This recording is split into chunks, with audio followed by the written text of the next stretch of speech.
Assalamualaikum, sahabat Wiseman. Saat ini judi online memang menjadi salah satu masalah sosial yang besar di Indonesia. Walaupun sudah ada regulasi dan upaya pemberantasan, kenyataannya praktik ini terus merajalela. Berikut beberapa alasan kenapa judi online sulit diberantas, termasuk spekulasi soal aktor-aktor besar di baliknya. Namun sebelumnya jangan lupa untuk selalu like, share, dan komen agar channel ini selalu bisa memberikan tayangan-tayangan edukatif. Permintaan tinggi dan akses mudah. Judi online mudah diakses siapa saja hanya dengan smartphone dan internet. Banyak masyarakat yang tergiur keuntungan instan apalagi di tengah kondisi ekonomi. Ini faktor pertama yang menyebabkan judi online sulit diberantas. Faktor yang kedua adalah server dan operasional di luar negeri. Banyak situs judi online berbasis luar negeri seperti Kamboja, Filipina, dan Vietnam. Penegakan hukum di Indonesia jadi terbatas karena menyangkut wilayah yurisdiksi negara lain.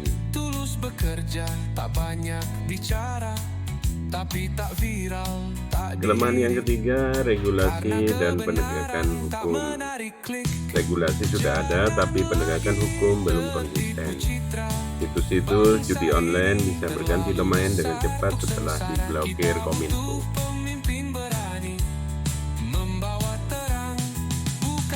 Dugaan kong-kali-kong dan korupsi. Ada dugaan kuat bahwa oknum aparat dan pejabat terlibat, baik sebagai pelindung atau bahkan ikut menikmati keuntungan.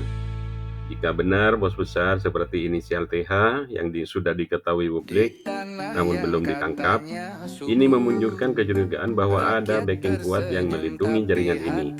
Keterlibatan orang dalam bisa jadi membuat proses hukum tersendat atau sengaja dilambatkan. Faktor yang kelima adalah jaringan terorganisir dan rapi. Bisnis ini bukan hanya soal judi, tapi juga terkait money laundering atau pencucian uang, pemerasan digital, dan pengendalian sosial lewat candu judi. Jaringan ini bersifat terorganisir, lintas negara, dan melibatkan banyak pihak. Dan faktor yang keenam adalah nilai ekonomi yang besar. Perputaran uang dari judol sangat besar, bisa mencapai triliunan rupiah per tahun. Uang sebesar itu bisa membungkam banyak pihak, mulai dari pejabat, penegak hukum, hingga media. Jadi apakah ini terkait dengan kong-kali-kong dengan penguasa? Kemungkinan itu sangat terbuka, apalagi jika kita melihat data dan fakta yang ada. Nama-nama besar disebut tapi tidak segera ditangkap.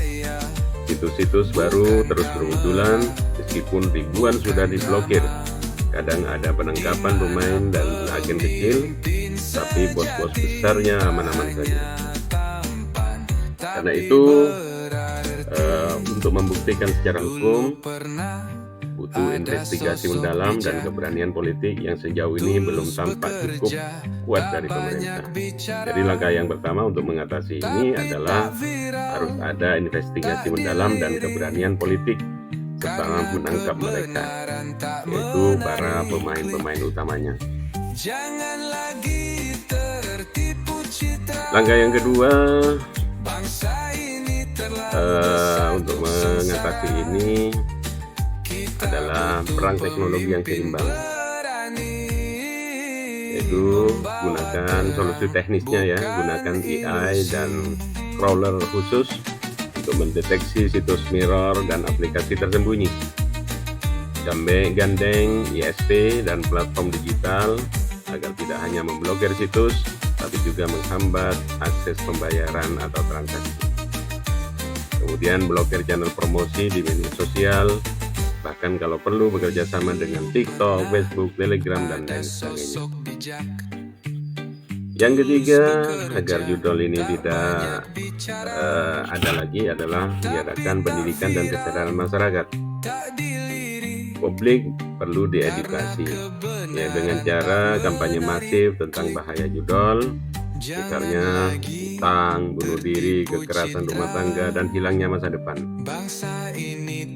Untuk itu libatkan juga tokoh masyarakat, tokoh agama, psikolog, dan mantan korban judol untuk berbicara langsung ke masyarakat. Integrasi materi anti judol dalam pendidikan formal dan informal. Langkah berikutnya yang bisa diambil untuk menghentikan judol ini adalah rehabilitasi dan jalur alternatif untuk pecandu, yaitu penanganan korban, buka layanan konseling dan rehabilitasi bagi yang sudah kecanduan, beri alternatif produktif seperti pelatihan kerja, usaha mikro, atau digital skill. Dan yang keenam atau yang terakhir adalah tekanan publik dan transparansi.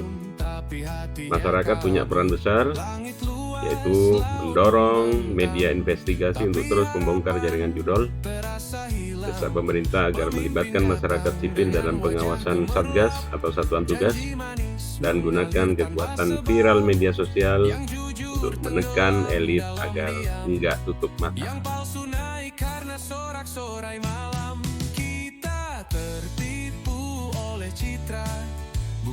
Jadi kesimpulannya, menghapus judol tidak mudah, tapi sangat mungkin untuk dikendalikan, yaitu kalau satu, pemerintah serius dan tidak tebang pilih.